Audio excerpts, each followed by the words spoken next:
이미 스마트폰이 탄생하고 있던 시점인 2008년에 폴더블 스마트폰이 나올 수도 있다, 이러한 뉴스들이 많이 등장했었는데요.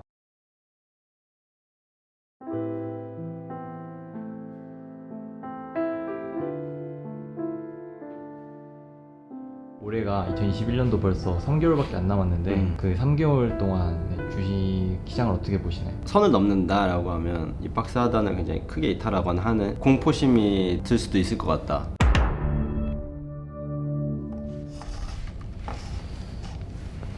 네, 안녕하세요. 왔니? 저 진짜 오랜만에 제 찍는 것 같아요. 요즘 모니카가 몸이 안 좋아요. 모니카 빈자리를 오랜만에 니기 채우러 왔네. 네.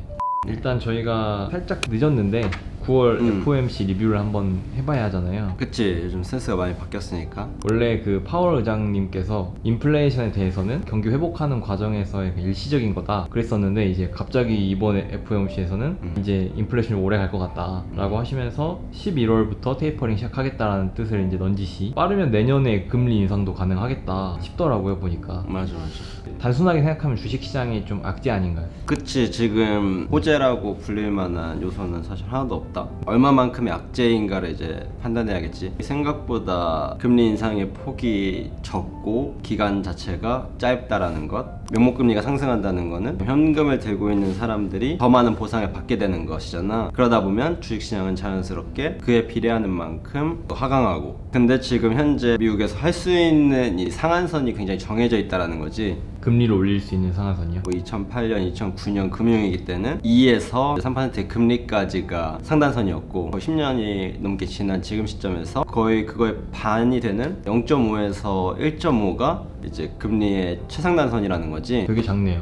엄청 작지. 왜냐면 부채 비율이 계속 그동안 쌓여 있었고, 미국은 카드를 꺼낼 수 있는 기회가 얼마 안 남았다라는 것. 그러면 글로벌 펀드들은 주식이라는 자산으로 밖에 아웃풋을 낼 수밖에 없는 거지. 지금 나스닥 시장이 뭐 좋든 말든 이제 오르는 것도 이 이유가 굉장히 강하다라는 거. 2008년, 2009년만 하더라도 금리를 계속 올리면 올릴 수 있을 거다라는 시나리오가 있었는데, 저 그때는 저금리 시대가 아니었으니까. 근데 현재는 이미 제로금리 시대에 들어와 있고 상단은 굉장히 가까이 붙어 있다. 그러다 보니까 주식을 사람들이 팔 마음도 없고 계속 사는 거지. 여전히 현금을 들고 있는 게 최악이다. 근데 사실 듣고 보니까 진짜 웃긴 게, 그 FOMC에서 나온 게 물가 상승률, 그러니까 이거를 한 2% 정도로 잡겠다라고 말을 했는데 금리가 최대치가 1.5%면 사실 그냥 또이또이 하는 거나 마이너스네요, 현금을 들고 있으면. 그치. 그러다 보니까 그걸 상쇄할 만한 건 주식이라는 자산으로 돈이 흘러들어갈 수밖에 없는 거. 근데 지금 계속 동강님께서 상승하고 있다, 랠리다 이렇게 얘기하시니까 구독자분들이 내가 지금 영상 날짜를 잘못 봤나? 이렇게 생각할 수도 있을 텐데 지금은 이제 단기적으로 좀 하락을 하고 있잖아요. 코스피나 그치. 나스닥도. 이거는 그러면 이 FOMC 영향이랑 무관한 건가요? 전혀 무관하진 않지. 근데 과거에 빗대어서 보면 이런 이슈가 나왔을 때 굉장히 시장은 급락하거든. 지금 시장의 조정이라고 이야기하는 것보다 훨씬 더 추세적인 하락을 이끄는 형태를 보여주는데, 미국을 포함해서 신흥국들도 많이 그 영향을 받을 테고. 근데 이번에 테이퍼링이나 단순히 금리 인상만으로는 이루어지지 않을 거고, 정말 작게 보면은 뭐 헝다 리스크라든지 위기감을 불러일으키는 위기감을 불러일으키는 트리거가 시장에 계속 비춰질 때 훨씬 더 위험하다라는 것. 지금 인플레이션을 유발하는 그 여러 가지 가설이 있잖아요. 파월 의장이 얘기한 거는 공급 문제다. 근데 지금 저도 뉴스를 보니까 화물이라든지 이런 걸 이제 운송하시는 분들 있잖아요. 그분들이 진짜 엄청나게 고생을 하고 계시다 하더라고요. BDI 지수는 떨어질 기미가 없고, 그치. 5천까지 찍어버렸고. 항공운임도 엄청나게 올라있고. 이게 정말 수요가 있어서 기반에서. 오르는 거냐, 아니면 공급이 그냥 막혀서 그런 거냐. 작년 연말까지는 어떻게 보면 병목 현상 때문에 일시적으로 폭발적인 수요가 한 번에 몰렸기 때문에 화물운임이 쭉 오르고 해운운임도 쭉 오르고 그런 현상을 보여줬는데, 그렇기 때문에 사람들은 이게 오래 갈 수 없는 이슈다라고 평가했었고, 실제로 나도 그 시기에 그렇게 생각했었기 때문에. 근데 이제 와서 밝혀지는 이슈들은 그 가격을 유지할 수 있을 만큼의 물동량이 증가하지 않았다라는 게 지금 밝혀진 데이터들이잖아. 그러면 왜 그렇게 비싼 운임이 현재까지 유지되어야 되느냐가 설명이 되어야 되는데, 그 이유를 파고 보니까 배가 움직이는, 화물 트럭들이 움직이는 환경 규제를 관계로 인해서 비효율적으로 작동하다 보니까 배가 조금씩 효율이 떨어지는 거지. 10%만 효율이 떨어져도 그게 결국 엄청난 운임 상승으로 이어지고. 그리고 지금 이제 얘기하려고 하는 그 에너지 관련해서도 전 세계적으로 전기 요금이나 가스 요금이 난리 났잖아요. 그러니까 미국 입장에서 이 패권을 지키려고 유럽 국가들이랑 합세해서 중국한테 환경을 지켜야 된다라는 이론으로 밀어붙였는데, 그게 지금 글로벌 전역에서 인플레이션으로 다가와서 규제를 했던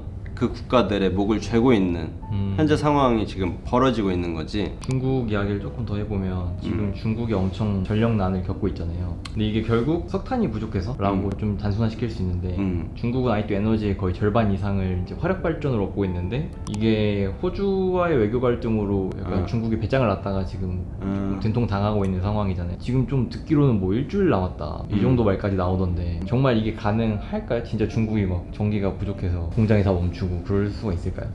그럴 가능성은 사실 많지 않다고 사실 보고, 뭐 일부 도시는 그렇게 실현될 수 있겠지만 경제 중축이 되는 도시들에 한해서는 그런 일은 사실 벌어지기 어렵고. 그럼 여기서 좀 이제 저희가 힌트를 얻을 수 있을 것 같은데, FOMC니 뭐 중국 전력난이 이런 거 생각하면 너무 머리 아프잖아요, 투자하는데. 그치. 그럼 개인 투자들은 이런 상황에서 그냥 개별 주식, 내가 공부하는 주식에만 좀 집중을 해도 되는 상황일까요? 지금 시장 전반에 지금 환경이라는 이슈가 만들어내는 다양한 랠리들이 있기 때문에 놓쳐서는 안 되는 부분인 것 같고, 그 이슈를 고민해보고 생각해보고 왜 그렇게 작동하는지에 대해서 이해하는 것이 굉장히 중요하다, 뭐 그런 생각이 일단 드는 시장인 것 같아. 그럼 이제 올해가 2021년도 벌써 3개월밖에 안 남았는데, 그 3개월 동안 주식 시장을 어떻게 보시나요? 이번 연도 한 중반, 여름이 시작하기 전부터 굉장히 박스권에 코스피가 갇혀 있을 거라는 생각을 많이 했거든. 선을 넘는다라고 하면 이 박스 하단을 굉장히 크게 이탈하거나 하는 공포심이 들 수도 있을 것 같다. 그래서 순간적인 그때 판단이 굉장히 중요할 것 같다라는 거. 그러면 정리하면 3개월 동안